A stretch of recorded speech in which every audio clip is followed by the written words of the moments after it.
I'm speaking to you from the unceded homelands of the Caddo, Wichita, and Comanche First Nations peoples. This land acknowledgement is a historical recognition of the people who continue to live in resurgent relationality to this land, and a recognition of the historical violences of settler coloniality. Today, I'd like to hold our attention to coloniality in asking what it would mean and what it might take to develop a musicology of the Anthropocene. Anthropocene is the name geologists have given to recognize that a new epoch of geological time has begun in which the Earth system and its chronology are currently defined by human-induced climate change. The onset of the Anthropocene is a shift in the very meaning of historical time. No longer can it be assumed that the planet moves too slowly to matter for the historical phenomena and timescales that comprise the métier of the historian. No longer can it be assumed that the globe of global history, culture, economy, and music acts too minutely to move the planet meaningfully along its history. This talk is informed by geological arguments proposing that the on-ramp towards the Anthropocene qualitatively began with the onset of New World colonization and its enslavement economies, long before the carbon-intensive lifestyles, coal-fired engines, and greenhouse effects of industrialization and the 20th century, phenomena which were in fact symptoms and ramifications of the labor practices, accumulative desires, racialized lethalities, and attitudes towards terrestrial space birthed in the onset of colonial modernity. This is because evidence shows that the lethality of New World colonial invasion meaningfully impacted 16th and 17th century planetary atmospheric chemistry. During this talk, I'm going to simply demonstrate how the connections between New World coloniality and the Anthropocene contextualize documentary records of music shaped by colonization to fabulate speculatively, perhaps, on how the Anthropocene's origination hears some of music's global histories. Following the onset of the colonial invasions and occupations, the goings-on in the so-called New World entered broader cultural consciousness in the so-called Old World. A prominent and relatively early musical instantiation of this consciousness takes place with The Indian Queen, the semi-opera that Henry Purcell was working on before his death to accompany material from the eponymous 1664 play by John Dryden. Dryden's original text speaks to its English Restoration-era context by thematizing conflicts of succession via an Inca-Aztec dynastic feud, incorporating a royal marriage plot in a setting just predating the Iberian invasions.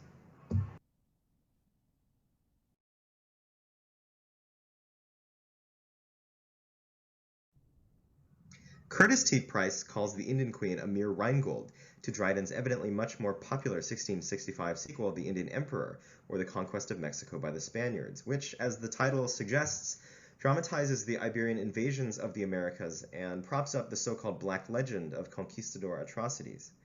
Literary scholar Janet Clare describes works like Dryden's American plays and others like William Davenant's opera The Cruelty of the Spaniards in Peru, with music by Matthew Locke, as ammunition in a propaganda war against Spain, Spanish Catholicism, and Spanish colonial claims in the Americas. Within the ideological climate of the English 17th century, the Indian Queen's intertextual connections to English theatrical stage history, and even the piece's diegetic setting itself, would have readily activated associations with mass lethality events in Spanish colonies.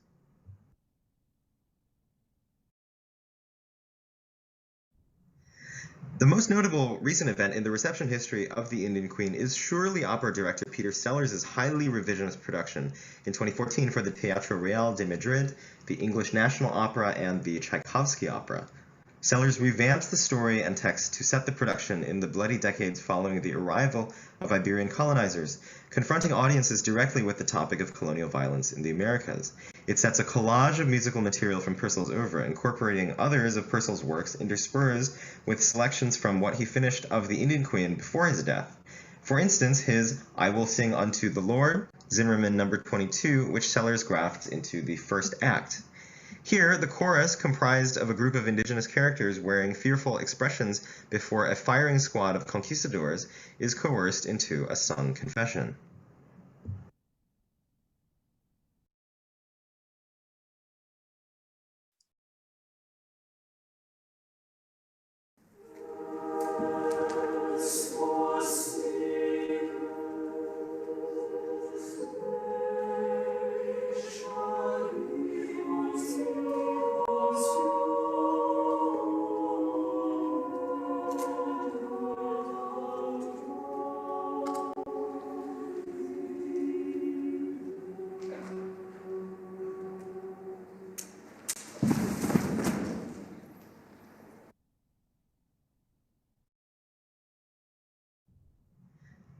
Next, the chorus finishes the subsequent phrase, and the ungodly shall come to an end, on an open fifth sonority atop F natural, yawning and hollowed of its chordal third, as though Purcell's psalm setting and its notation themselves gape in horror at the staging of colonial brutality that Sellers juxtaposes them against.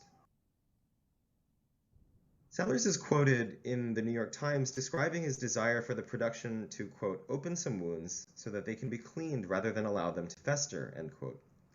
So Sellers' Indian Queen functions in the 21st century in some of the ways Purcell's version would have in the 17th century, by inviting scrutiny toward what Sellers refers to as the wound of coloniality, which continues to ramify now, long after the invasions. Sellers' pathogenic analogy of colonization as infected wound is suggestive because it was not just colonial warfare that decimated the populations of the American continents. Since the 1950s, numerous historians have pointed out that devastating illnesses were a critical enabling factor in the European settler colonial invasions of the New World. Smallpox most famously, but also measles, influenza, strains of plague, typhus, and others, as we now understand. Biological and social factors, including colonial violence, colonial economies of enslavement in plantations and mines, colonial theology, and colonial disease pathogenicity co-produced each other over time. This occasions a historiographical point, which is that I don't think it is correct to say that identifying colonial disease epidemics as causal factors in the colonial history of the Americas somehow lets colonizers off the hook by shunting moral culpability onto the supposedly ahistorical and amoral caprice of microorganisms. Any historian who has experienced the COVID pandemic should find historiographical and ethical separations of cultural and microbial realms to be specious at best, given the catastrophic lessons we've learned as a planet about the co-constitution of disease lethality with social attitudes, social Darwinist attitudes, patterns of mobility, administrative blunder, and callous disregard for death. In any case, as historian William Denevan estimates, the pre-contact population of the American hemisphere was literally decimated, from around 54 million to around 5.6 million at 1700. These numbers are still contested, but if they are even in the correct ballpark, it is easy to see why indigenous thinkers have written about colonial invasion as an apocalyptic, time-rending process. This demographic history now intimates an epochal significance of a different kind because of 21st century proposals to formally locate the start of the geological Anthropocene epoch at these population losses. This is because evidence is strong that effects of atmospheric and geological significance were incited by New World post-contact depopulations. The mass depopulation events with the colonization and dispossession of Mesoamerica led to the ceasing of land cultivation and fire use, resulting in reforestation of formerly cultivated lands whose inhabitants had been wiped out. Young trees aggressively sequester carbon dioxide, and when soils are no longer tilled, they release less carbon dioxide. Jed O. Kaplan and collaborators, drawing conclusions from two models of global land use and vegetative growth, write that, quote, from AD 1500 to AD 1600, a decrease in anthropogenic land use in the Western Hemisphere is visible as the indigenous populations of the Americas succumb to disease and war brought by European explorers and colonists, end quote. Jinho An's research team shows that an abrupt contemporaneous planetary scale decrease of 7 to 10 parts per million of atmospheric CO2 is evident at the turn of the 17th century within high-resolution Antarctic ice samples.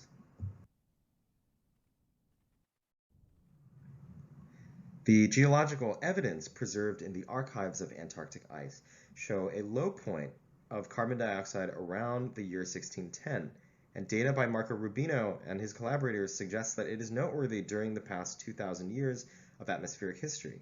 This carbon dioxide minima, a likely empirical proxy for just how many deaths were incurred in the onset of the colonization of the Americas, is what Simon L. Lewis and Mark A. Maslin refer to as the Orbis spike. Originally, Lewis and Maslin proposed that the Orbis spike is the earliest empirically valid start date for the beginning of the Anthropocene epoch.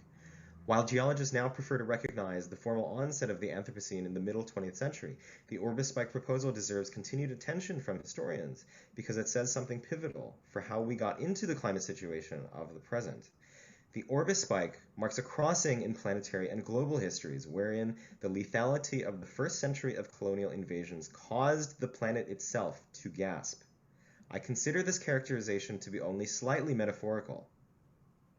Now, indigenous peoples and new arrivals to the Americas would never have had contemporaneous knowledge of the Orbis spike per se, nor, of course, of 21st century ecological difficulties. But the lethality of the colonial enterprise continued and evolved. In the 18th and 19th centuries, settler colonization rhetorically propounded a picture of inevitable indigenous die-offs and the idea of European settlers as the inevitable inheritors of the American continents through, among other things, song, musical theater, opera, and programmatic music. For instance, a song called The Death Song of the Cherokee Indian, an original air brought from America, was eventually published in 1802 by Anne Home Hunter after having become wildly popular during 20 prior years of anonymous circulation.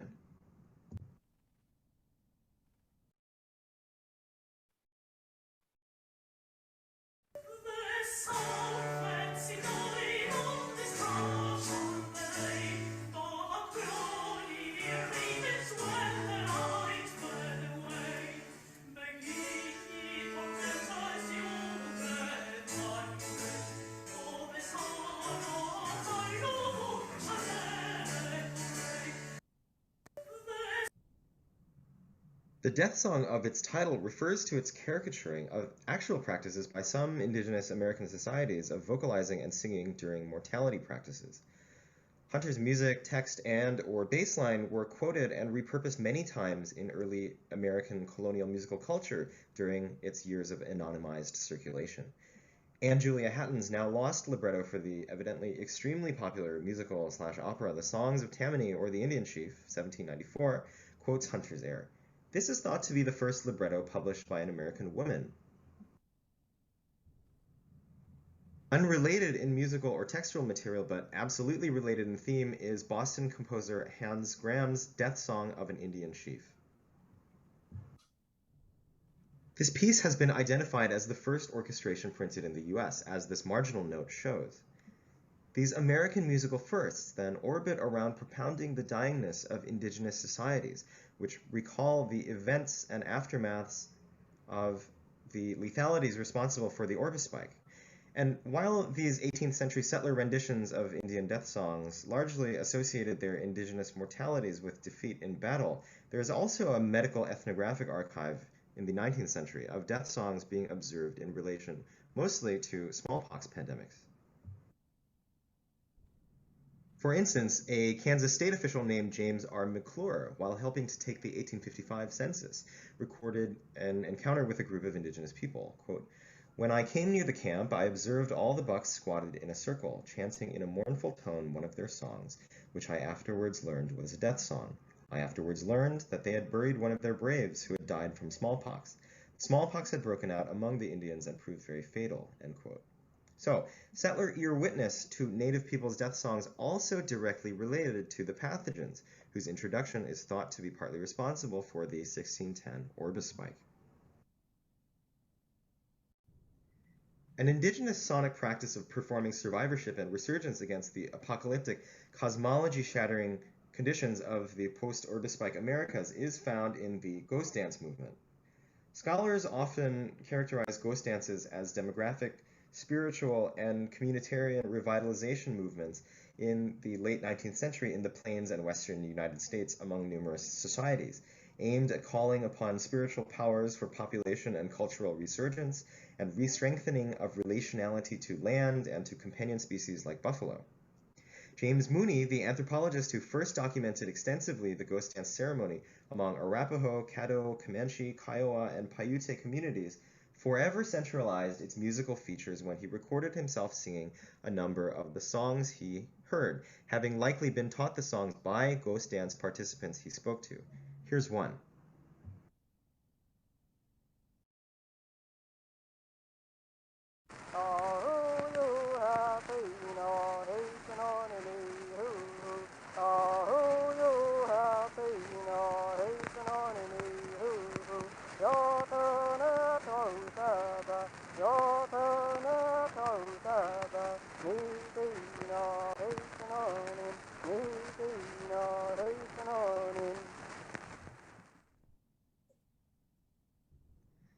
Recalling the contagions that helped produce the Orbis spike, that then were spread and reintroduced in North America, B.C. Moorbacher reminds, quote, social reality for many Native Americans in the late 19th century was grim.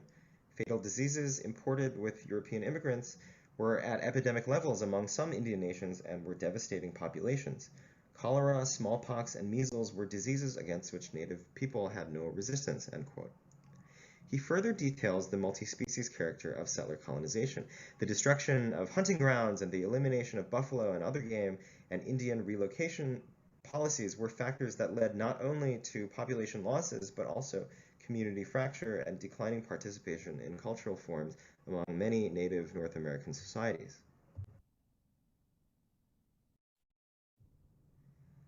However, ghost dance ceremonies were not simply the culminations of dire conditions in coloniality, but were also generative practices that served as cultural starting points. Anthropologist Alexander Lesser describes in 1933 how Pawnee participation in ghost dance ceremonies inspired renewed interest in older cultural expressions. He writes, quote, they revived the horn dance, the young dog dance, the Iruska, the big horse society, the roach heads, the crazy dogs. Again, they carried out the pipe dance. They renewed interest in the doctor dances. They played hand games.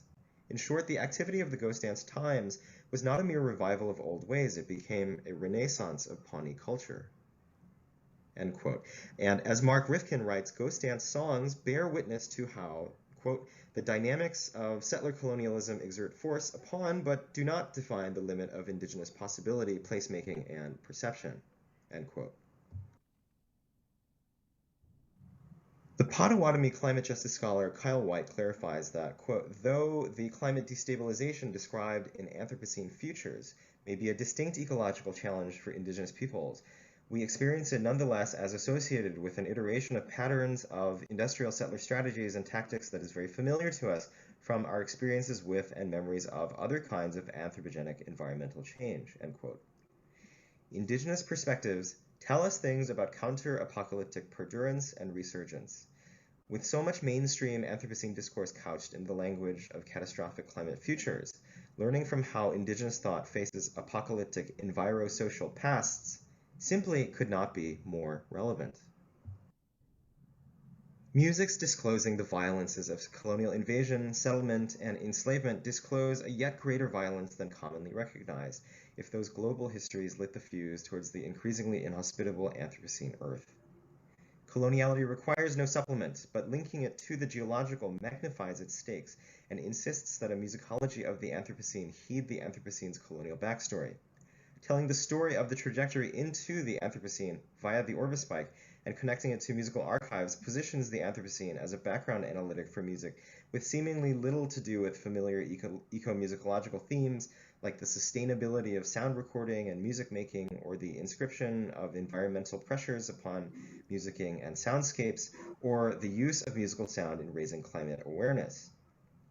It reminds us that a robust disciplinary consciousness towards the Anthropocene will have to be not only musicologically and ecologically and geologically rigorous, but also anti-racist, anti-colonial, and critical of global capitalism.